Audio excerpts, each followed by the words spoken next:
Sir, Bhajpa दावा कर रही है 400 पार और विपक्षी पार्टियां कह रही हैं 300 हमारे पास आंकड़ा होगा। तो दोनों के बीच में पॉसिबिलिटीज क्या है, 400 पार या फिर 300 की बात जो विपक्षी पार्टियां कर रही हैं, किस तरह की पॉसिबिलिटीज हैं? देखो, बेसिक पॉसिबिलिटी इस बात की है, एक तय करना है कि देश का नेतृत्व किसे सौंपें, वो कौन लीडर है देश को आगे बढ़ा सकता है।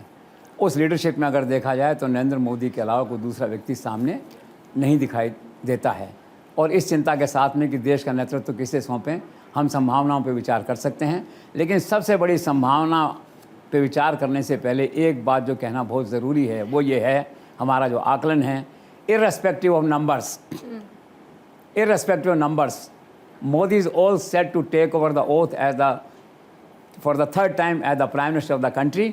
और इसके लिए आप देखिए, अभी आचार्य प्रमोद कृष्ण आए थे तो उन्होंने वहाँ आकर के सरेआम हमारे फंक्शन में कहा ये कि आप देखना, इस बार वही नरेंद्र मोदी जाएंगे और ये कहेंगे मैं नरेंद्र दामोदर दास मोदी तीसरी बार प्रधानमंत्री के पद की शपथ ले रहा हूँ। आकलन है लोगों का अपना अपना, लेकिन चिंता ये भी है कि देश का नेतृत्व किसे सौंपें। अगर ऐसा नहीं हुआ तो इन सारी चिंताओं के माहौल में ही हम संभावनाओं पे विचार कर रहे हैं। And this is all academic discussion. चुनाव हो चुका है, इन ए वे 90% चुनाव हो चुका है। तो पहली संभावना 400 जिसे हम मानते हैं, मोदी भी जानते हैं, हम भी जानते हैं, ठीक है ना। इट्स ए मोरल बूस्टर, ये कोई ग्राउंड रियलिटी नहीं है। आज की तारीख में 400 is not a ground reality. लेकिन चमत्कार होते हैं मोदी के जीवन में। चमत्कार हुआ, मालूम पड़ा कि 402 आ गए, वो तो एक्सेप्शन है, ठीक है। लेकिन अदरवाइज 400 की बात यहीं ख़त्म है। But Modi is the prime minister in this range. अब नेक्स्ट आ जाइए उसके बाद में, तो फेवरेबल जो आंकड़ा चल रहा है 300 से 325, ठीक है, very nice. Modi is again the prime minister. ये मैं अकेले बीजेपी की बातें कर रहा हूँ, एक्सक्लूडिंग एनडीए, ठीक है। फिर उसके बाद में आ जाइए 275, 270 और 300 के बीच में, ठीक है, again Modi is the prime minister. और 5-7 कम पड़ेंगे तो एनडीए है ना 30 सीटों के साथ में, लगभग 30-35 सीट, तो Modi is again the prime minister. Fourth अब आ जाइए 252 अबो जो है ये। तो अब लोग सवाल उठाते हैं, और 250 की धारणा, मैं उन सब धारणाओं की व्याख्या कर रहा हूँ जो देश के लोगों के मन में हैं, मन में जो सवाल हैं उनका उत्तर दे रहे हैं हम, कि क्या क्या संभावना क्या क्या हो सकती है। और हर संभावना का अंत जाके अल्टीमेटली मोदी पे होता है। एक इंटरेस्टिंग बात यह है। तो तीसरा मैंने आपसे कहा कि 250 प्लस के अंदर आप सरकार बनाते हैं, तब भी मोदी हैं। तो लोग कहते हैं तब मोदी कैसे हैं। एक तो है कि एनडीए के साथ 250 और 30-35-30 280 हो गए आपके 1। सेकंड क्या है, सिंगल लार्जेस्ट पार्टी तो है ना मोदी, बीजेपी है ना, इन ए वे। राष्ट्रपति भवन का निमंत्रण आएगा ना, शपथ होगी ना, आपका समय मिलेगा ना, कम से कम 7 दिन का। और 7 दिन में मोदी अमित शाह क्या कर सकते हैं सारा देश जानता है, उनकी क्षमता देख चुका है वो। सब पार्टियां नतमस्तक होती हैं। शाम को कई दल आके अमित शाह के घर पे आ जाएंगे, रेड कारपेट होगा, स्वेच्छा से ज्वाइन करेंगे और फिर सरकार बन जाएगी। तो प्रश्न कहने का है कि जो लोग मन में अगर आकांक्षा लेके बैठे हैं विपक्ष के या कांग्रेस के या टीएमसी के किसी के कि 250 से मोदी नहीं आएगा, तो भूल कर रहे हैं। 250 पे भी मोदी है प्राइम मिनिस्टर।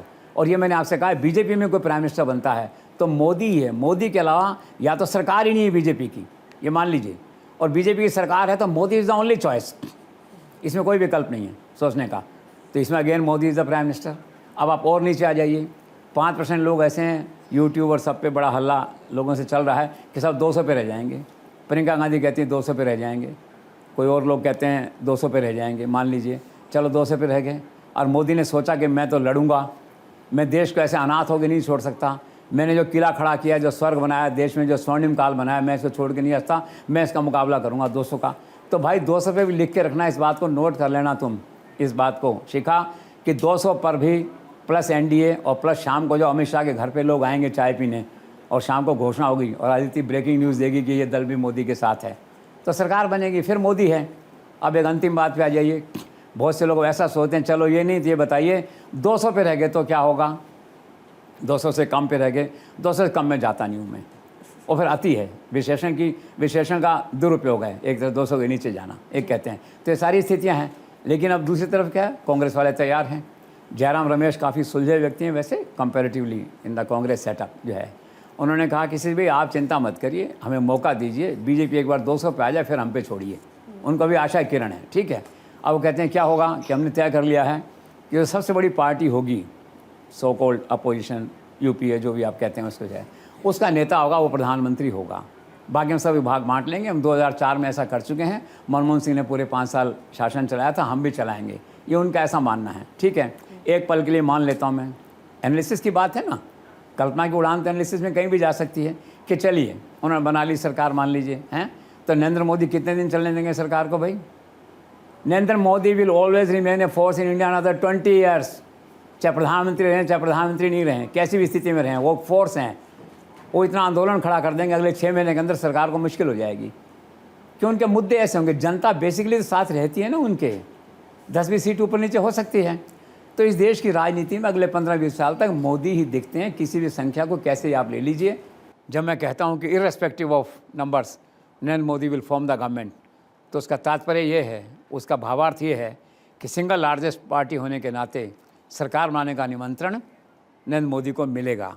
और उसके बाद में जो शक्ति परीक्षण होगा, फ्लोर टेस्ट होगा, उसमें नरेंद्र मोदी के हारने के कोई चांसेस नहीं हैं। कटसी अमित शाह, ये मोदी सरकार है, ये स्वर्गीय अटल बिहारी वाजपेयी की सरकार नहीं है जो एक मत से हार जाए फ्लोर टेस्ट में। इसलिए हर स्थिति में अगर फ्लोर टेस्ट होता है तो मोदी सरकार के हारने की संभावनाएं शून्य हैं। तो कुल मिला के सारी संभावनाओं का जो सारांश है, जो अंत है आज की तारीख में, वो ये है, विद और without majority, clear majority, Modi is the prime minister. Very well explain sir.